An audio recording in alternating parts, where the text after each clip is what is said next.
Merci au Seigneur. Amen. Gloire à Dieu. Amen. Je suis content de vous voir. De voir les jeunes qui chantent toujours là.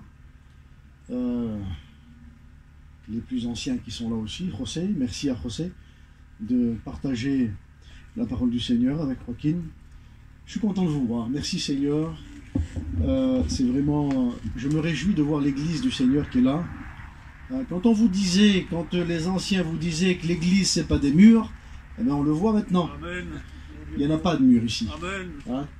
Voilà, que Dieu soit béni. Merci au Seigneur. C'est justement à l'église que je voudrais m'adresser. Les mots que je voudrais vous dire s'adressent à l'église. Je voudrais rendre jaloux ceux qui n'appartiennent pas à Dieu, les incrédules, les incroyants, les sceptiques. Je voudrais vous rendre jaloux s'il y en a ce soir pour que vous compreniez qui est Dieu, pour que vous le connaissiez, pour que vous approchiez de lui.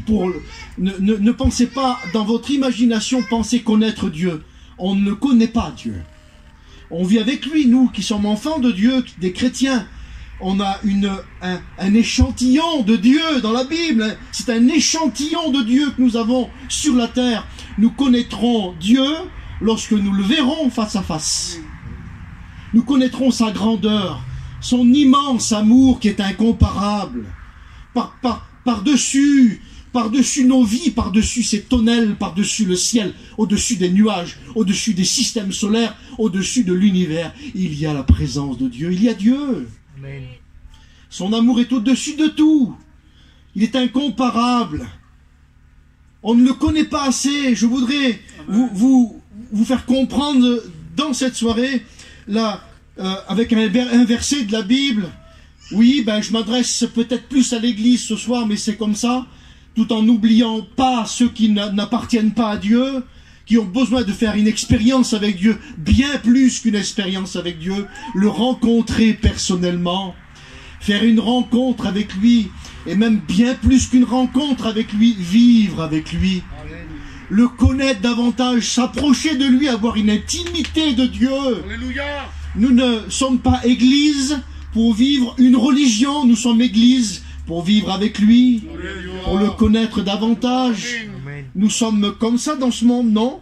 Nous les chrétiens, nous les enfants de Dieu, serviteurs de Dieu, nous voulons vivre sur cette terre pour pouvoir un jour le rencontrer, le connaître davantage.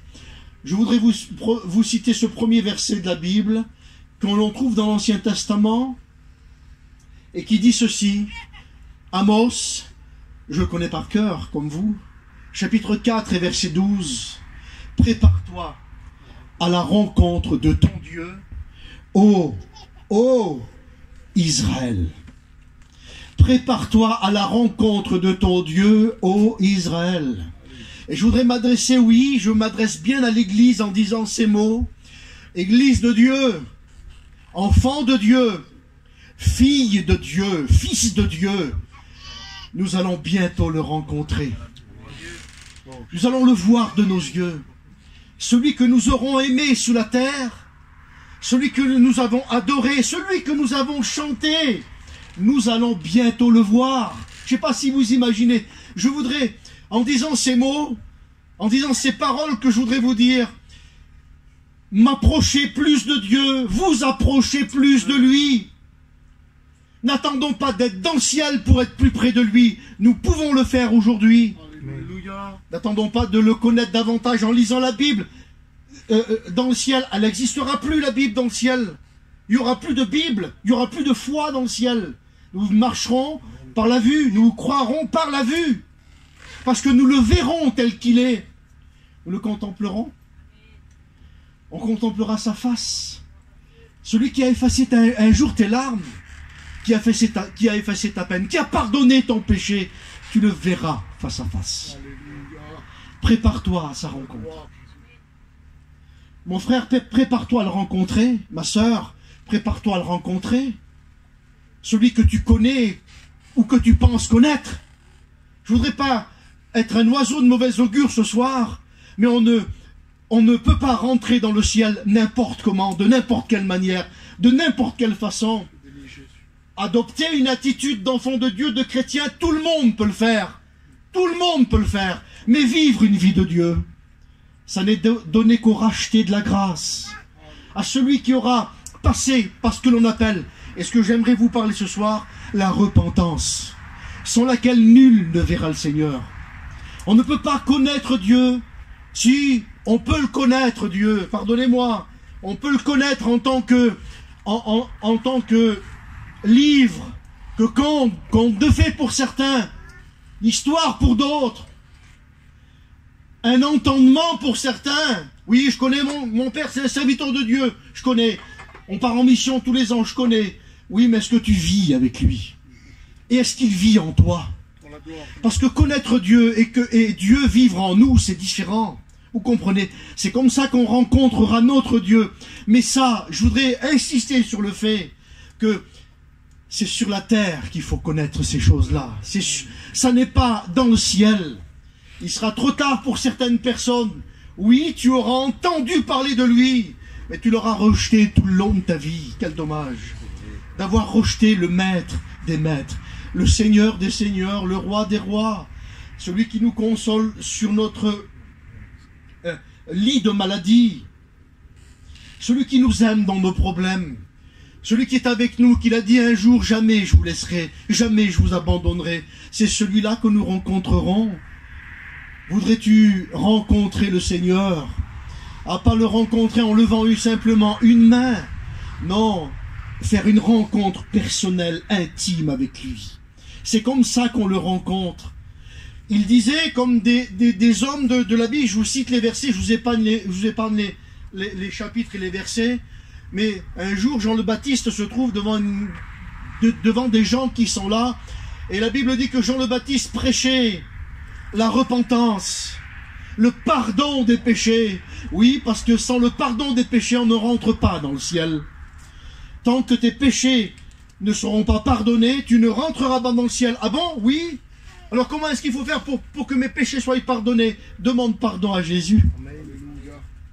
Viens vers lui par la foi, comme ce soir. Tu obtiendras le pardon de tes péchés et tu auras ton nom inscrit dans le livre de vie, dans le ciel déjà. Et puis, des hommes religieux, des grands noms se sont présentés devant lui.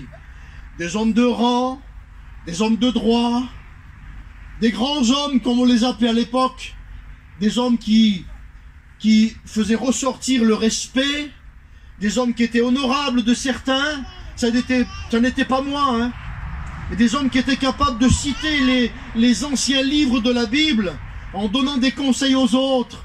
Et puis, le tout petit Jean-Baptiste, le petit Jean-Baptiste, le cousin germain de Jésus, celui qui était dans les déserts, qui vivait pas dans les palais, ni même pas dans une cabane, mais dans les déserts, celui dont Dieu se servait, et dont Dieu lui avait dit, tu vas prêcher la bonne parole, tu vas annoncer la venue de Jésus comme je le fais ce soir.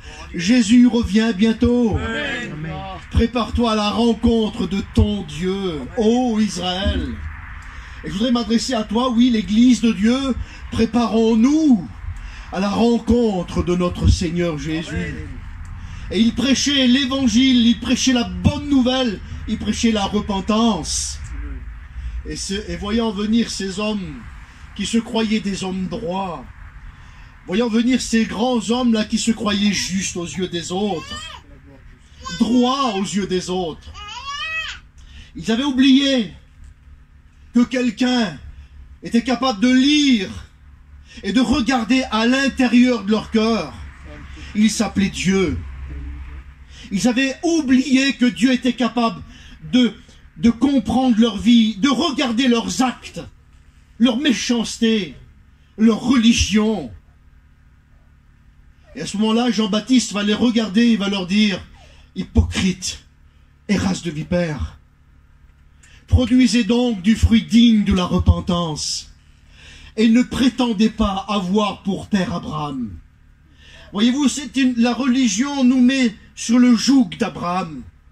Nous sommes appuyés, ces hommes-là étaient appuyés sur Abraham, un nom qu'ils n'avaient et ne connaissaient même pas, liés par un lien de famille ou par une religion. Non, non, non, non, non, non, non. Le Seigneur connaissait leur cœur. Ne prétendez pas moi, mon père c'est Abraham. Mon arrière-grand-père, mon grand-père, c'est Abraham, moi. Le péché, tu peux pas me toucher, tu peux pas m'atteindre. Oui, mais le péché a atteint tous les hommes. Tous sont pécheurs et sont privés de la gloire de Dieu. Repentez-vous. Le message du Seigneur, de Jean-Baptiste à cette époque-là, et quand Jésus est venu, il a porté le même message. Repentez-vous, car le royaume des cieux est proche. Oui, Église de Dieu, je voudrais vous expliquer quelque chose maintenant, que j'ai vécu à l'hôpital.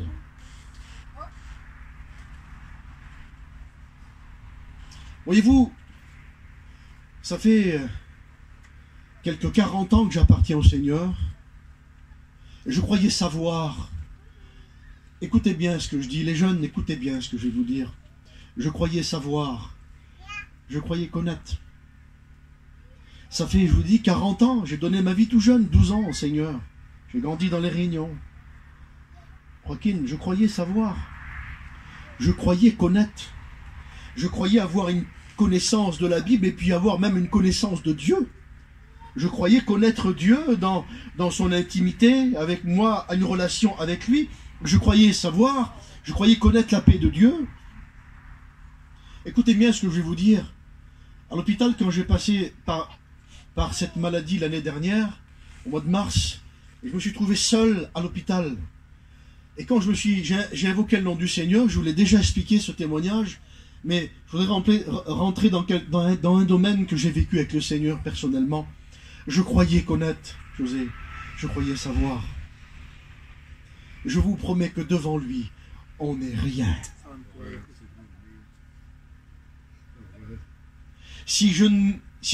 Vous savez quelle est la meilleure façon de s'approcher de Dieu? La meilleure façon de s'approcher de lui, je vous le dis sincèrement, Dieu résiste aux orgueilleux, mais il fait grâce aux humbles. C'est quoi la meilleure façon de s'approcher de lui? C'est la prière du publicain. C'est sois apaisé envers moi, Seigneur. Je suis qu'un pécheur.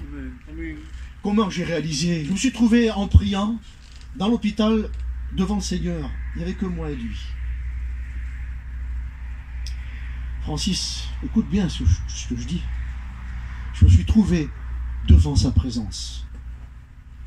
Je te promets, mon frère, ma sœur, Église de Dieu, j'aurais pu argumenter n'importe quoi, il n'y avait rien qui sortait de ma bouche. Je me sentais comme misérable devant ses yeux, incapable de prononcer un mot, incapable de dire une parole, incapable de dire un mot. Je ne pouvais pas parler. Je ne pouvais plus parler devant sa face, devant sa sainteté, devant la sainteté de Dieu. Je vous promets que devant sa sainteté, on n'est rien du tout. C'est pas une peur que je vous inspirer, vous comprenez? Une crainte de Dieu plutôt. Amen. Le salut de Dieu. On ne peut pas s'approcher de Dieu n'importe comment. Parce que de toute façon, Dieu connaît le cœur des pharisiens. Il connaît le cœur des pharisiens comme il connaît mon cœur et comme il connaît le tien. Une seule façon, une seule attitude, une seule manière de s'approcher de lui, c'est de se reconnaître pécheur devant sa grâce et devant sa majesté, devant sa grandeur, devant sa pureté, devant son immense amour. Je vous promets, il n'y a pas un mot qui sortira. Un jour, la Bible dit que nous comparaîtrons, l'Église de Dieu, nous comparaîtrons devant le Seigneur. Tous. Nous comparaîtrons devant le tribunal de Christ, ça s'appelle. Nous comparaîtrons tous. Je vous promets qu'aucun homme, aucune femme, aucun jeune garçon, aucune jeune fille, à ce moment-là, de tous les temps, de toute l'humanité entière, ne pourra prononcer un seul mot devant Jésus. On ne pourra pas parler. Vous savez pourquoi on ne pourra pas parler? Parce que quelqu'un parlera à notre place. Un livre, que l'on appelle le livre des œuvres, où tout est marqué et tout est inscrit. Et à ce moment-là, lorsqu'on se présentera devant la face de Dieu, devant sa majesté, vous avez vu, c'est comme un diaporama où, pour les mariages, on fait défiler la vie du garçon et la vie de la fille, de tout petit jusqu'au mariage. Eh bien, ça sera dans ce style-là, mais avec tous les détails, mais avec toutes les choses qui puissent exister. du début jusqu'à la fin. Et nous qui avons été rachetés par le sang précieux du Christ, par le sang précieux de Jésus, nous comparaîtrons devant lui, mais c'est pour aller au ciel. Parce que nous sommes l'Église de Dieu. Nous sommes dans sa présence. Nous sommes l'œuvre de ses mains. Rachetés, son épouse. Nous sommes sa fiancée. Il vient bientôt nous chercher. Je le redis. Il vient bientôt nous chercher. Alléluia. Je le redis encore une fois. Bientôt nous le verrons. Tu le verras, mon frère. Tu as eu tes moments de douleur sur la terre. Tu as eu tes moments de souffrance, ma soeur, sur la terre. Eh bien, que voulez-vous? Je n'ai pas d'autres mots à vous dire. Juste celui-là. Ça vaut le coup de souffrir, mais pour aller au ciel. Ça vaut le coup de souffrir, ma petite soeur, pour aller au ciel. Même qu'on passe par des misères, des problèmes, et encore on ne se compte pas parmi les plus persécutés de la planète, vous comprenez? Il y a des gens qui souffrent beaucoup plus que nous, vous comprenez? Mais le Seigneur, il connaît tes maux, il connaît tes bobos, il connaît tes chagrins, il connaît tes larmes, et même il les a essuyés, tes larmes. Même il t'a pris, il t'a serré dans tes bras, et il t'a dit même un jour, ne pleure pas, je suis là. Ne pleure pas, je suis avec toi. Ne promène pas des regards inquiets, je suis ton Dieu. Je te fortifie, je viens à ton secours. Je te soutiens de ma droite triomphante. Ésaïe 41, 10. Nous le verrons dans sa gloire tel qu'il est. Nous le contemplerons. J'envie, comme ça, c'est comme ça que voulez-vous, mais je le crois de tout mon cœur, ceux qui nous ont devancés, qui sont partis auprès du Seigneur, nos familles, nos pères, nos mères, nos sœurs, nos frères, nos oncles, nos tantes, nos cousins, nos cousines qui sont chrétiens, qui sont partis auprès du Seigneur, ils sont consolés pour l'éternité, ils sont avec le Christ, ils sont avec Jésus. Alléluia. Vous savez pourquoi ils sont avec Jésus? Parce que Jésus l'a dit à une personne sur la croix, le brigand. Il a dit aujourd'hui même, tu seras avec moi dans le paradis. Je le crois de tout mon cœur. Je le crois de toute mon âme. Amen. J'envie ces personnes-là. L'apôtre Paul les enviait aussi. Eh bien, vous savez ce que nous espérons sur la terre? Nous espérons voir venir la gloire de Dieu. J'espère venir voir la gloire de Dieu, mais je sais que je dois me comporter en tant que chrétien, vivre en tant que chrétien, même si je suis marginalisé des autres, mis à part des autres. Je suis regardé bizarre par les autres. Sais-tu que Jésus te connaît? Et que c'est ça l'important, c'est que lui te connaisse. Alléluia. Amen. S'il te connaît, c'est parce qu'il t'a vu. S'il t'a vu, c'est parce qu'il a prêté attention sur toi. Et s'il a prêté attention sur toi, c'est pour t'emmener au ciel avec lui. Église de Dieu, prépare-toi à la rencontre de ton Dieu. Bientôt, bientôt, bientôt. Il vient nous chercher. Les événements, je ne veux pas rentrer dans les détails, mais la terre soupire. La terre est en train de donner son dernier soupir. Regardez les catastrophes qui arrivent. Ce sont des signes qui annoncent la venue du Seigneur Jésus. Ce sont des signes incontournables. L'homme ne veut pas les rendre officiels vis-à-vis des gens, mais on parle de Dieu. Aujourd'hui, on parle de Dieu comme jamais. Parce qu'il a laissé passer son message. Je viens bientôt. La nature, si la nature pourrait parler, elle le fait amplement. Mais si elle pourrait parler, elle soupire après Dieu. Comme une biche qui soupire après des courants d'eau. Ainsi, mon âme soupire après toi, après ton nom, disait David. Savez-vous que même celui qui n'appartient pas à Dieu, il ne le sait pas. Mais celui qui n'appartient pas au Seigneur, qui ne croit pas en Dieu, qui est peut-être incrédule, qui ne veut pas des choses de Dieu, savez-vous que c'est la Bible qui dit que son âme, elle soupire après Dieu? Son âme demande et cherche Dieu, et il ne le sait pas. Parce qu'il est à la recherche toujours du bonheur, toujours de quelque chose, toujours du meilleur. Le vrai bonheur, il s'appelle Jésus. Amen. Église de Dieu, prépare-toi à la rencontre de ton Dieu. Et lorsque je me suis trouvé devant le Seigneur à l'hôpital, je vous promets que j'étais le plus malheureux des hommes. En me voyant devant lui, je me suis senti diminué, misérable. J'ai compris ces hommes de Dieu, ces femmes de Dieu qui se sont trouvés face à face avec, ou devant un prophète, ou devant un ange, ou devant le Seigneur, se sont sentis diminués comme les disciples. Lorsque Jésus était là avec ses disciples et que Jésus faisait tous ces miracles, et eux les regardaient Jésus de leurs yeux, entendaient de leurs oreilles. Ils se sont sentis, mais c'est comme ça qu'on doit se présenter devant le Seigneur, pauvre, misérable, ne sachant rien. Et se voyant les disciples comme ça, dans cette situation-là, ils ont prié Jésus. Et vous savez ce qu'ils ont demandé à Jésus à ce moment-là? Jésus, si tu pourrais nous augmenter la foi. Ils ont reconnu qu'ils étaient des hommes de peu de foi. Ils ont reconnu qui ils étaient. Voilà comment on doit se présenter devant le Seigneur. Pas avec notre orgueil, montons sur nos grands chevaux. Non, non, pas du tout. Le Seigneur résiste aux orgueilleux, je vous l'ai dit. Mais il fait grâce aux humbles. Les humbles qui reconnaissent qui est Dieu. L'Église qui reconnaît, qui le chante et qui le loue, qui l'adore, en disant « Tu es Dieu, tu es notre Dieu. Rien, aucun autre Dieu n'est comparable à toi. Tu es souverain, tu es lent à la colère et riche en bonté. Tu ne gardes pas ta colère toujours. Non, tu ne gardes pas ta colère toujours. Miséricorde est notre Dieu.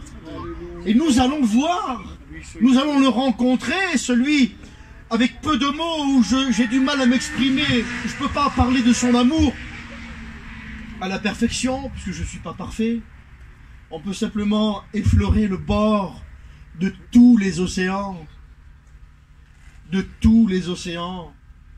Son amour est incomparable. Imaginez-vous. Je vous invite, mes frères, mes sœurs, Église de Dieu, plus que jamais aujourd'hui, je le dis, haut et fort, approchons-nous de Dieu davantage. Amen. Chantons-le davantage. Louons-le davantage. Prêchons-le davantage. Témoignons-le davantage. Mettez-le. Pardonnez-moi de dire ça, je sais que vous le faites. Je sais que vous le faites. Mais placez-le au niveau, au-dessus de tout. Remettez-le à sa place dans vos vies. Je t'invite, toi qui es rétrograde peut-être, à remettre Dieu à sa place. Toi qui es parti loin de la maison du Seigneur, je t'invite à remettre Dieu à sa place. Reprends-le, remets-le à sa place. Fais-le régner sur ta vie. Fais-le régner au milieu de ta vie, dans ton foyer, dans ta vie personnelle. Mets-le, place-le au-dessus de tout. Parce que Dieu au-dessus de tout, c'est là qu'est sa place. Dieu au-dessus de nos maisons, c'est là qu'est sa place. Au-dessus de mon travail, au-dessus de mes affaires, au-dessus de ma maison, au-dessus de mon foyer, au-dessus de ma vie chrétienne, au-dessus de mon ministère. Au-dessus. Alléluia. Je veux le placer au-dessus. Amen. C'est comme ça qu'il aime. C'est comme ça qu'il veut qu'il soit au-dessus de tout. Au-dessus de tout. Ne le limite pas dans ce qu'il peut faire, mais crois-le qu'il peut le faire. Ne lui donne pas une mesure, ne lui accorde pas un poids, une distance. Non, il n'a pas de poids, il n'a pas de distance, il n'a pas de mesure. Quand il donne, il ne mesure pas ce qu'il donne, dit la Bible. Il ne mesure pas ce qu'il donne. Il t'a donné combien de fois? Mon frère, ma soeur, réalise, depuis que tu appartiens au Seigneur, combien de fois il t'a comblé? Combien de fois il t'a béni? Combien de fois il t'a accordé ses grâces? Combien d'années, combien de mois, combien de jours? Et il nous dit sans cesse, je suis avec vous tous les jours. Et je ne dois pas l'aimer pour ça? Je ne dois pas l'adorer pour ça?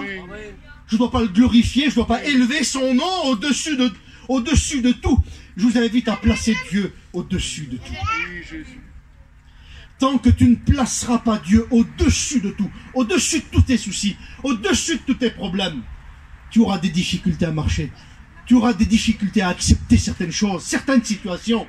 Prends-le et place-le au-dessus de tout. Je vais vous expliquer ce que j'ai fait à l'hôpital. Je vous l'ai déjà dit, mais certains n'étaient pas là. Je le redis. Hein, José? Mais quand j'ai vécu cette situation où mon fils était dans le coma depuis quelques jours, à 2 chambres de moi, à l'hôpital, je ne pouvais pas le voir.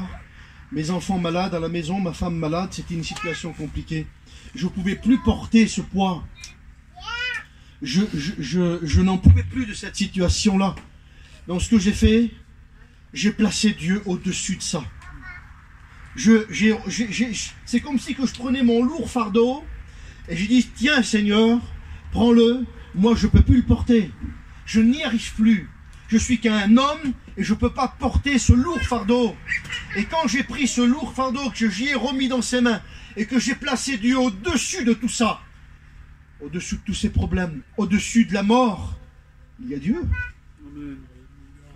Au-dessus de la mort, il y a la vie. Au-dessus des ténèbres, il y a la lumière. Au-dessus de la terre, il y a Dieu. Au-dessus des nuages, au-dessus du soleil, il y a Dieu. Tu as des nuages dans ta vie, regarde au-dessus et le soleil ne s'arrête jamais de briller parce qu'il y a un nuage.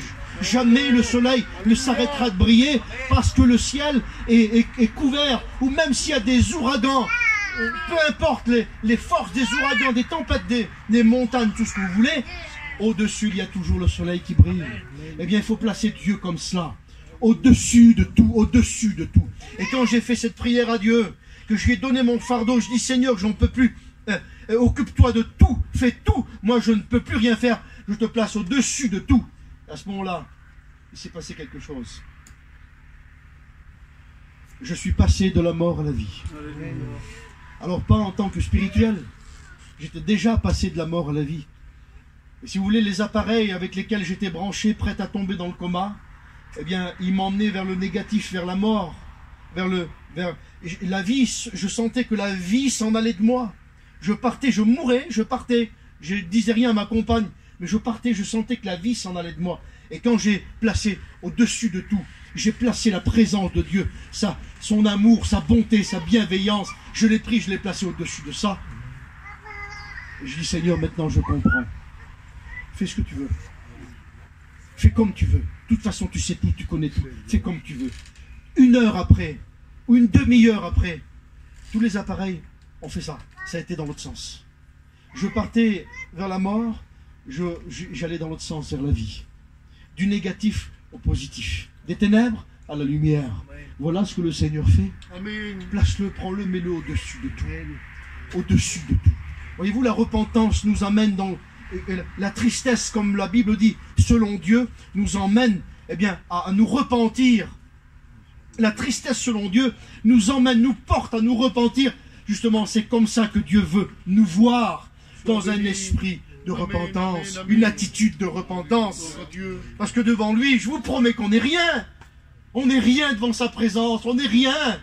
Le plus saint d'entre nous. Bien, mais son cœur est comme un buisson d'épines, dit la Bible. Le plus droit d'entre nous, son cœur est comme un buisson d'épines. Il n'y a pas un juste, pas même un seul. Rendez-vous compte que le Seigneur a fait ça pour nous.